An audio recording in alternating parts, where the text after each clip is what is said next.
Woke up to a beautiful sunrise today, and as I reflected back on this time last year, 21st of December, I remember getting the news that my friend had passed away, and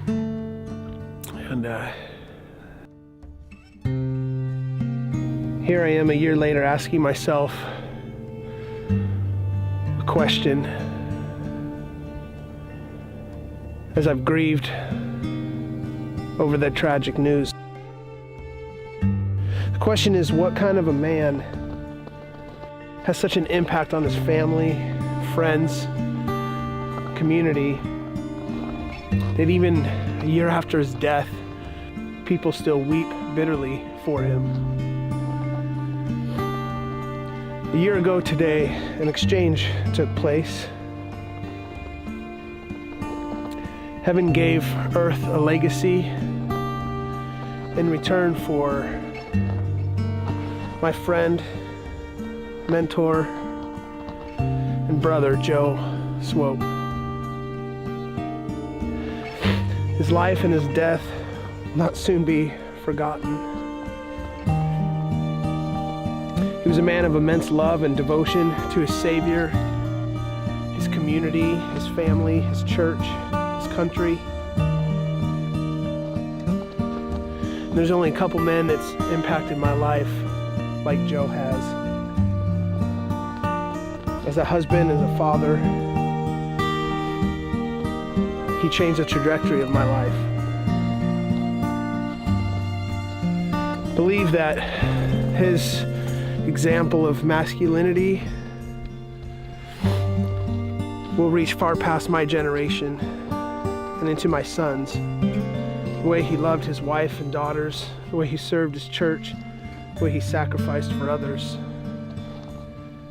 Joe was a man of deep character who at a moment's notice would drop what he's doing to help someone in need, even at great sacrifice to himself.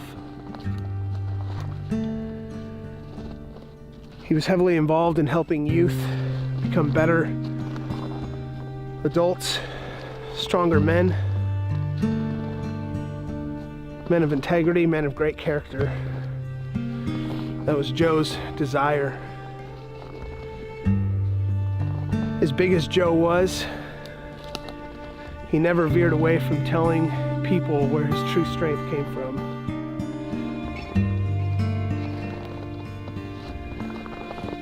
Joe was doing what he knew he was created to do.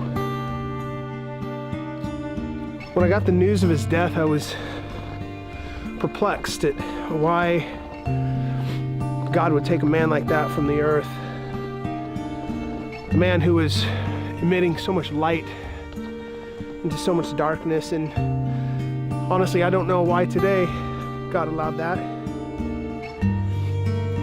But more than knowing the purpose of Joe's death, I want to know the purpose of his life.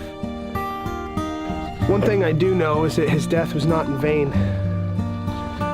because his life was lived, being lived to the fullest. That was Joe.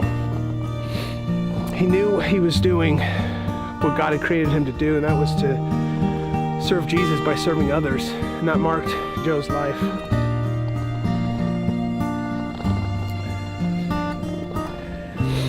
He wasn't afraid of rubbing shoulders with the poor and lowly, or entering into messy situations to help create peace.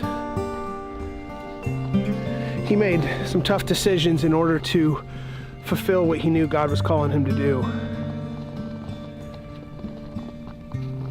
And his greatest strength was overcoming the fear of things that stopped him from doing that.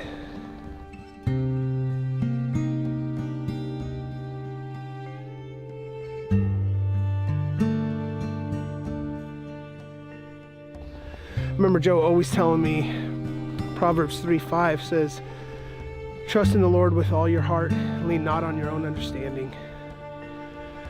And today I don't need to understand the purpose of Joe's death. What I want to understand more fully is the purpose of his life. So today, as tears run down the face of many who were loved by Joe, we will hold that verse, because for Joe, to live was for the glory of Jesus, and to die was Joe's gain. And we'll continue to mourn our loss together for many years to come. We will rejoice in knowing that the measure of Joe's life was not found in his duration of years, but in his devotion within those years to truly living life. So the kind of man it takes to leave such a legacy is the kind of man who loved and served like my friend Joe. And I'm going to honor his life by sharing with my family, friends, and community the hope which is the driving force behind his life.